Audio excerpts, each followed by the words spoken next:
Hamas की बर्बरता का एक वीडियो आया सामने। महिलाओं और बच्चों के कत्ल की लाइव स्ट्रीमिंग कर रहे हैं। रिपोर्टिंग के दौरान बमबारी की लाइव तस्वीरें भी आई सामने। फलस्तीनी रिहायशी इलाकों के एक टावर को इजराइल ने बनाया निशाना।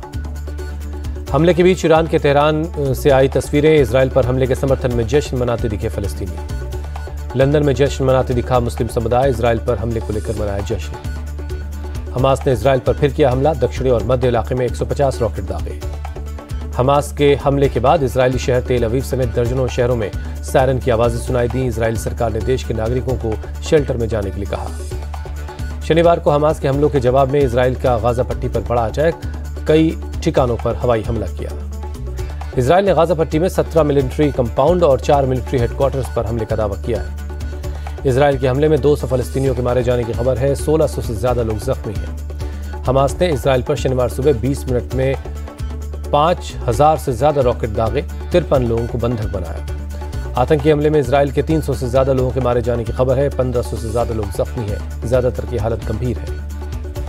हमास ने इजराइल के खिलाफ ऑपरेशन को अल अक्सा फ्लड नाम दिया। वहीं इजराइल ने सेना हमास के खिलाफ शुरू किया operation source of iron. Hamas के हमले के बाद इजराइल के पीएम बेंजामिन नेतन्याहू ने किया जंग का ऐलान। हमास को खत्म करने की कसम खाई।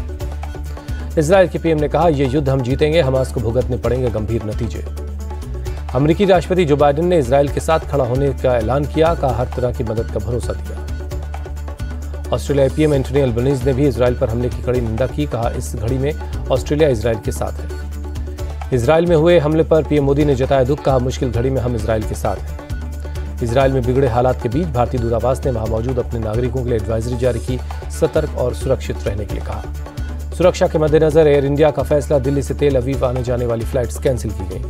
केंद्रीय मंत्री मीनाक्षी लेखी ने कहा, ऐसे मुश्किल वक्त में इजराइल के साथ भारत। घटना के प्रति भारत सरकार ने व्यक्त की संवेदना। हमले के बाद इजराइल में रह रहे भारतीय छात्रों में डर का माहौल है। छात्रों के संपर्क में है भारतीय दूतावास। इजरायली पुलिस कर रही छात्रों की मदद। इजराइल में रह रहे भारतीय छात्रों ने जानकारी दी। बिहार के बाद अब राजस्थान में होगी जातीय जनगणना। गहलोत सरकार ने जारी किया आदेश। राजस्थान सरकार के आदेश में कहा गया, राज्य सरकार अपने संसाधनों से जाति आधारित सर्वेक्षण करवाएगी। सभी नागरिकों को सामाजिक, आर्थिक और शैक्षणिक स्तर पर जानकारी ली जाएगी और आंकड़े इकट्ठा किए जाएंगे। जातीय जनगणना पर बोले कांग्रेस सांसद मणिकम टैगोर। कांग्रेस शासित राज्यों में होगा कास्ट सेंसस। जातीय जनगणना को हरियाणा के गृहमंत्री ने बताया गैर जरूरी। कहा, यह देश को टुकड़ों में बांटने की कोशिश है। मायावती का कांग्रेस से सवाल, अपनी सरकार में क्यों नहीं लागू किया? जिसकी जितनी आबादी उसकी उतनी हिस्सेदारी का फॉर्मूला। बिहार के जातीय सर्वेक्षण की प्रक्रिया पर चिराग पासवान ने उठाया सवाल। कहा, बंद कमरे में तैयार हुआ डेटा। उपराष्ट्रपति जगदीप धनखड़ और सीएम गहलोत में जुबानी जंग हुई तेज। धनखड़ बोले, कोई जितना भी कह ले, मैं राजस्थान आता रहूंगा। अशोक गहलोत ने उपराष्ट्रपति जगदीप धनखड़ को दिया जवाब। कहा, आप मेरे घर आइए, स्वागत करूंगा। दिल्ली में कांग्रेस की केंद्रीय चुनाव समिति की बैठक। एमपी विधानसभा चुनाव के लिए उम्मीदवारों के नाम पर हुआ मंथन। मीटिंग के बाद बोले कमलनाथ, 140 सीटों पर हुई चर्चा। 6 से 7 दिन में उम्मीदवारों के नाम का ऐलान हो जाएगा।